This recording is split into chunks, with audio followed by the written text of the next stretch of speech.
Hello, and welcome to Web and Social Media for Mass Communications. This is how I usually start our week out. I do a video PowerPoint. I usually just do one in a week, but this week you get so lucky because you get two. And that's only because I wanted to do a short little welcome one, and then I will do our first class one. So, a little bit about me. If you don't know me, my name is Dr. Susan Cardillo. I have a bachelor's from the University of Arizona. I lived a lot between my bachelor's and my master's. I completed my master's in 2012 and my doctorate in 2015 in emerging media. As most of you know, I now teach at the University of Hartford and working with you online. My expertise areas are digital video and film editing.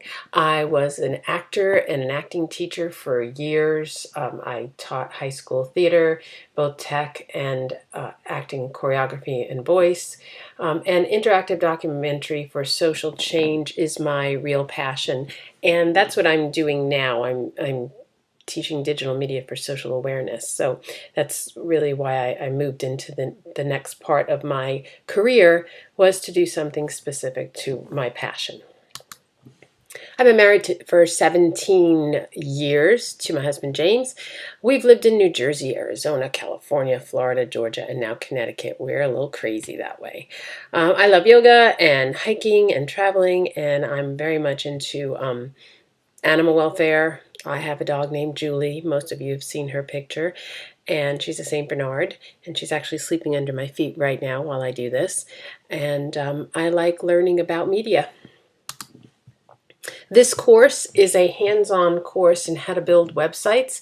We do a little bit of coding, and don't freak out. It's not that difficult. It's a different language just like any other, but we just get into the basics of it. We do use Dreamweaver as our software, and that is the software that's on the computers in the Mac lab. Unless you have purchased it, it will not be on your personal computers. It's part of the Adobe Creative Cloud or Creative Suite, and we only use it for the first, I'm thinking 4 weeks, 4 to 5 weeks of the class. And then we move into everyone's favorite, well, I'll tell you later. But this course focuses on design and construction of websites, which are extremely important nowadays.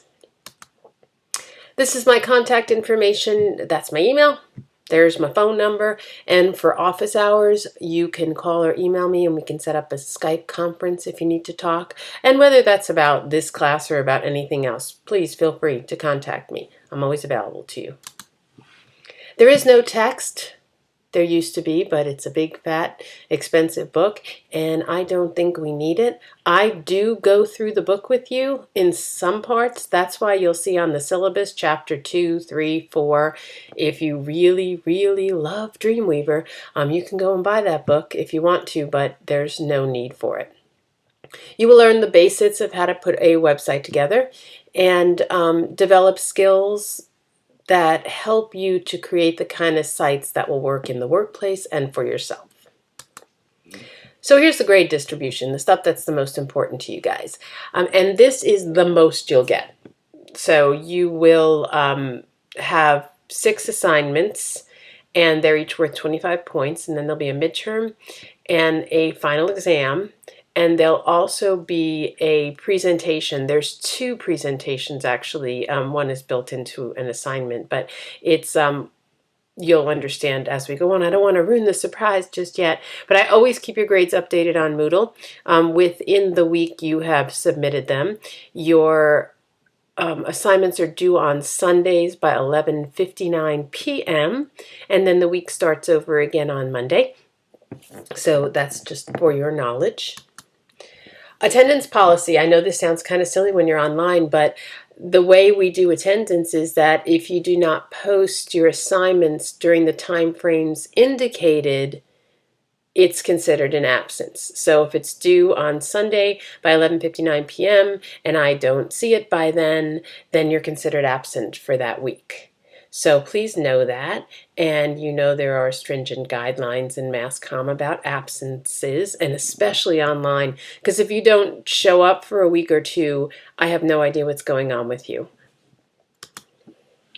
This is a tentative breakdown of how things will go.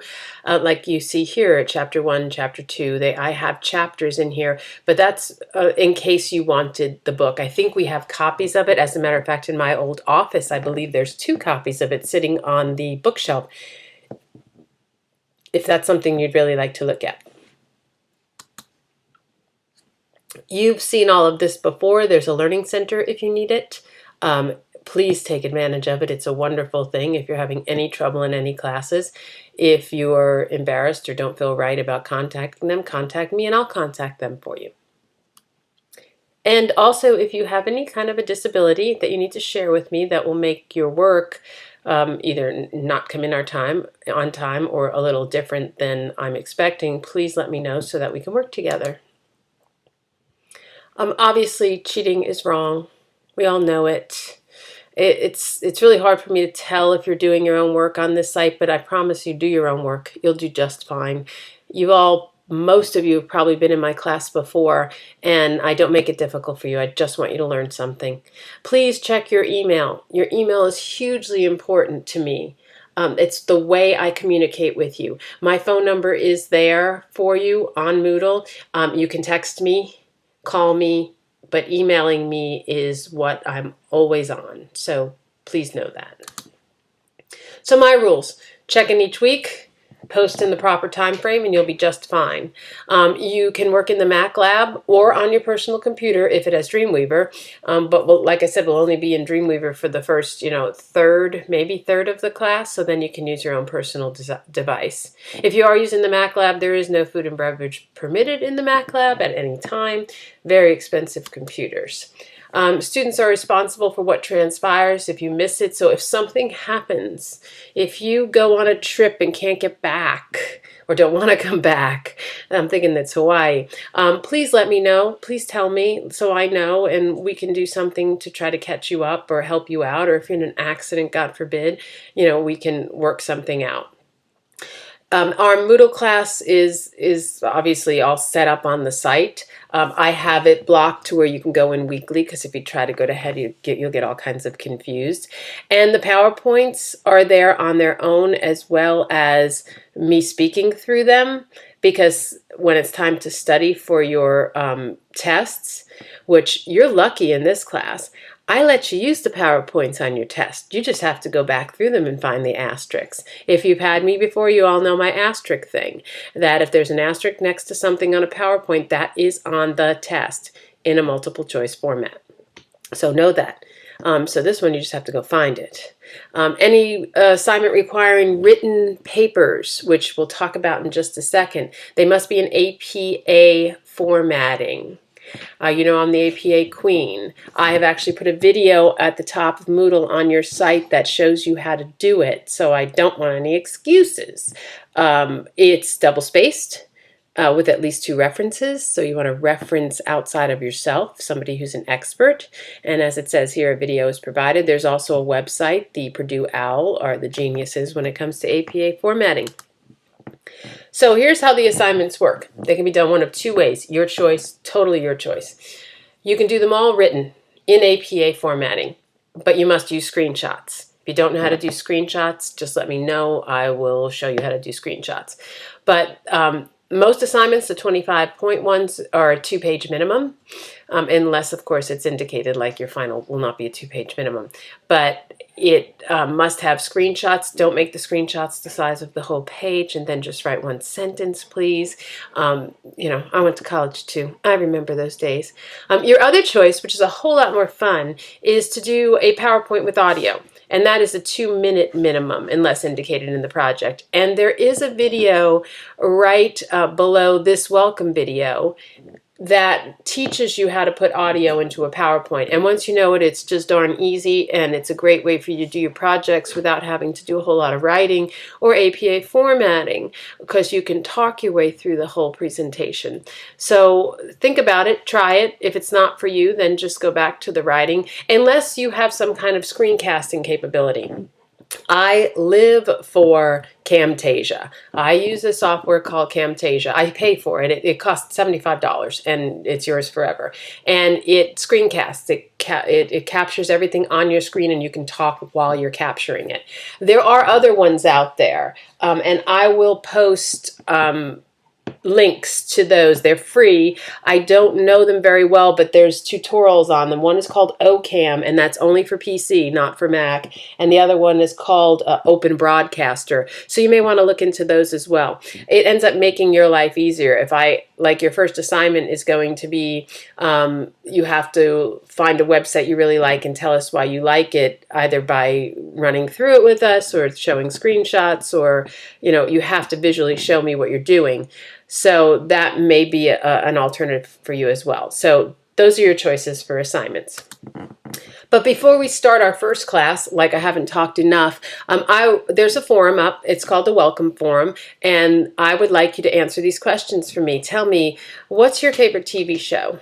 Now, maybe when you were a kid, and now, whatever works for you. What kind of computer do you use normally? Is it a Mac or a PC? Most of you know I'm a Mac girl. I'm a definite Mac girl, but it's okay if you have a PC. What experience do you have in web design? Programs you like to use the most often? Do you use PowerPoint regularly? What are the programs? Do you like Excel? Ugh, God bless you if you like Excel, because I'm not very good at it. What do you want to get from this class? And then the fun one at the end is, what would your death row meal be? So if you were being put to death tomorrow for some heinous crime, or you were found guilty and you weren't, but they were putting you down anyway, what's the last thing you would eat? I will tell you right now, mine is pizza, red wine, and chocolate ice cream. Okay. I know this was a lot longer than I expected it to be. It always is. I hope it's entertaining for you and you enjoy it. And I will see you online.